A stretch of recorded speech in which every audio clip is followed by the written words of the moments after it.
DeRusso with Majestic Rider. So I'm going to show you another exercise that you can do. So run the horse around first, make sure it's quiet. I didn't with him because I want him to act up if possible so you can see, but that's what I would do with the one horse. And then you're going to chase the other horse around with your whip in the arena. So what you're trying to do is teach this one to stay calm and that one to move away. It's a good buddy sour exercise that every time he gets close, I'm going to chase him and make him go to work. And then you get to practice keeping your other horse under control. If he started jumping around, rearing or anything like that, I'm going to use my groundwork and I'm going to back him up. And I might do some sending exercises with him, back him in a circle while I'm still chasing that other horse around to teach him how to deal with increased pressure of this horse running around. You are so cute. The only way you can teach your horse to deal with increased stress is to do exercises like that where you increase the stress and you slowly teach them how to deal with it. If you've ever watched the seals and you've seen them torture them and you're like, why do they do these horrible things to the people, make them sit in the cold water at nighttime and won't let them get out?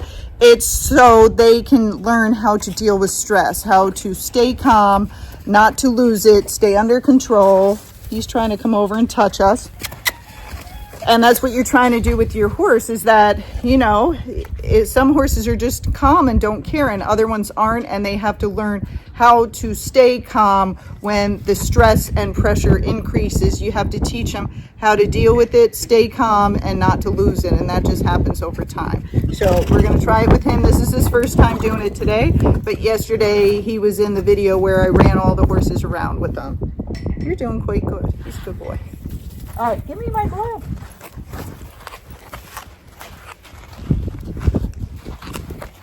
You ready? We're going to get him. Here we go. Always have a long rope.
So Copper here did really well, and so now I'm going to switch. I'm going to run Copper around. Let's see if the other horse lets me catch him.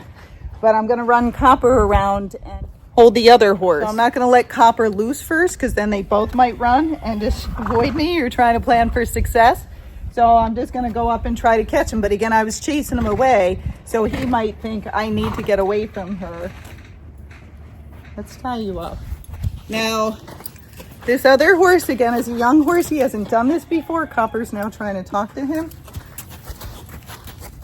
And so we'll see how he does. He might...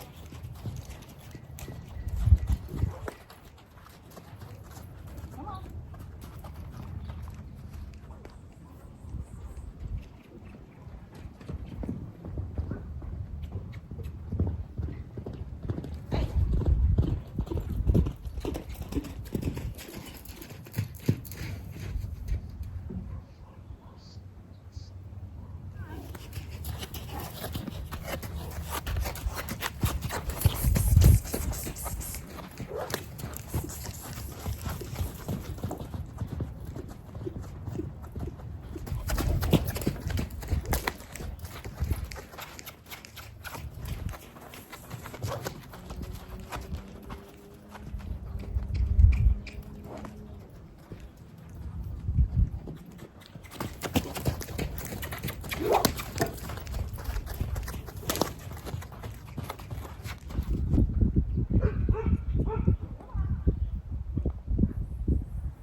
Okay, so they're getting too calm.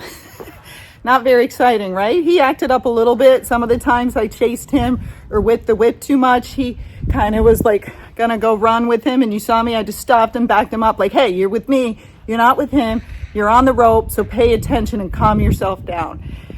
He's a calm horse, so he's doing quite well for a 5-year-old, but it takes time and it takes practice. The first time they might be cuckoo, so that's why whoever you're going to walk with and have behind you, they have to have the groundwork down, know to stay out of your space, have a long rope, like 12 to 16 feet, so you can keep them back, especially if they're afraid of the whip or you're afraid they're gonna get on top of you. You wanna make sure you can back them off enough and then run the other horse and see how you do. If you're having problems, well then you might wanna go back to the tying up exercise where you do that and get that pretty good so they have a better understanding before you take them off and start walking around with them.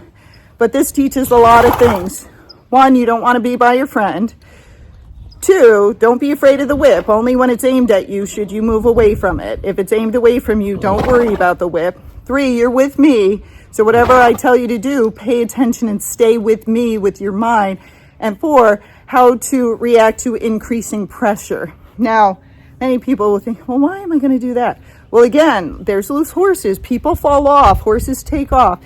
And if you know your horse has been walking and staying calm with horses galloping and running around it, you're going to feel more secure. You'll stay more relaxed, which will help your horse stay more relaxed and take control of the situation. But the only way to do that is by practicing, increasing the pressure, taking the pressure back down, increasing the pressure, taking the pressure back down, and then adding more and more as the horse gets better so they're able to tolerate more. But when you haven't done anything like this and a horse gets loose, or starts bucking with the saddle on because the person fell off, then a lot of times the horses like to imitate the other horses. What are you doing? You're being a goofball? I'll be a goofball too. And then sometimes, see, even rolling in the arena, he's rolling over there. He's having a good time. It's good to get the horses all used to it, that he's rolling and you don't get to roll or go run around with him, or if he gets up and bucks, you don't get to run with him. So practice with your horse. The only way for them to get better and to be bomb-proof is you work with them. Either they're born that way and have a very lazy temperament and they're not afraid of anything, or you train them to be that way. And that's how you get a more sensitive horse to tolerate those things, okay? Or a spooky horse to tolerate those things is keep doing these wacky things with them so they get used to it. So see him playing with my hat? That's okay, because I don't want him afraid of hats. So I'm not going to take my hat off and smack him. If he's bothering me and I don't want him to do this, well, maybe I'll just be annoying back to him until he doesn't want to do it anymore, okay? But he's a curious 5-year-old and I'm talking to you. So at the moment, it's okay. But when I ask him, back off, and that's why I usually have him out of my space when I'm talking, and if he doesn't back up, I'm going to ask him again until he understands to stay out. Now again, when they're curious and brave, a lot of times they'll try to come back into the situation. You just got to keep it up until they stay out there and he understands. Like, that's it. No more playtime. Okay? But practicing these things with, if you can, and it's harder at a boarding stable. You might have to do it at nighttime when nobody's around. But it's great to get the horse used to horses running around. Or, just bring your horse up to where the pasture is if the horses are playing and just stand there. Graze your horse while they're running around goofy. It really does make a difference. All right, hope that helps you get a better horse.